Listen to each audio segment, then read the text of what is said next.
So Hunter finally been subpoenaed. I say finally because many of us feel like this has been a long time coming. And this happened right after your committee heard nearly 7 hours of a closed-door interview with the man that was in charge of the investigation. How significant is this? It's the next step in the process. I mean, I give James Comer a lot of credit here. He's been steady, methodical through this whole process. We've not been like the Democrats where it's ready, fire, aim, and they go straight to impeachment. We're showing the American people how corrupt the Biden family is, and in particular, the big guy, Joe Biden.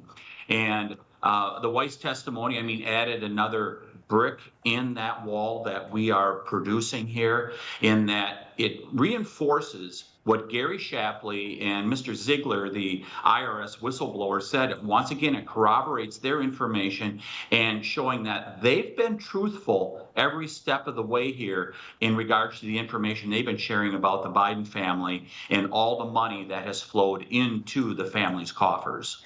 Yeah, Congressman, something that really caught my eye, and I want to get your thoughts on the significance of the committee also requesting transcribed interviews from some of the women in Hunter and James's lives, like Jim's wife, Sarah, Haley Biden, Beau's widow, and then former lover of Hunter, as well as her sister and Hunter's current wife, Melissa.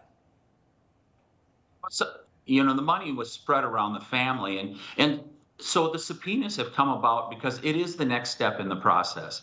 And now the Biden family, if there's no fire there behind the smoke that we've seen, they should come forward and clear their names. This gives them the opportunity, each of the Biden family members, to be able to clear their name and be able to say, you know, these checks that we've been receiving, whether $40,000, $200,000, these are all legitimate. They now get to prove the legitimacy of those checks.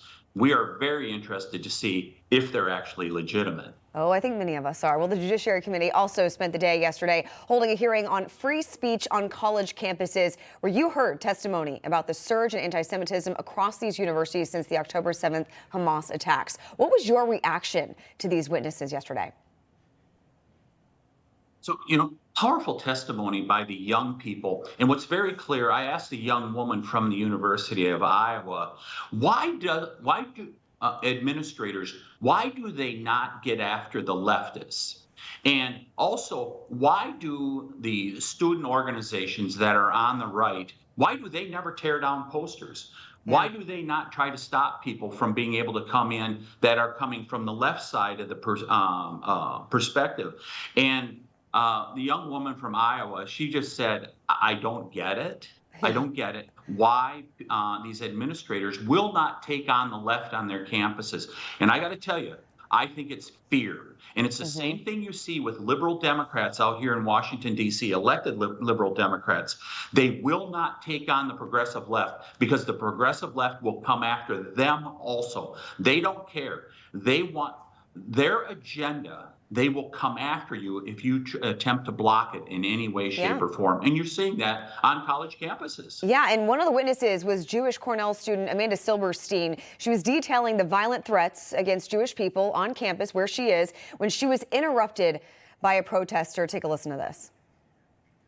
That is what my peers and I experienced last week when reading the multiple online threats made by a fellow student instructing other Cornell students to assault Jews on campus, to follow them home and slit their throats. This was not just hate speech. It was a call to action and an immediate threat. This sentiment did not begin with that student. Professors and student organizations have been fueling Jew hatred and spreading it across campus with disregard or potentially even with deliberate intent to incite. Free Palestine! Anti-Zionism is not anti-Semitism! Committee will be in order. Committee will be in order. Yeah, and I think we all could see the people sitting behind her with Gaza taped across their mouths. Your thoughts on that? That's what you see happen. I mean, I was accosted last week by some people claiming, let's free Palestine. I mean, that's what they do. They get up in your face, and they do not want to have legitimate debate about this, because otherwise they would sit down at a forum and they would present their case, but instead they shout people down and they take actions that are reprehensible in a civil society.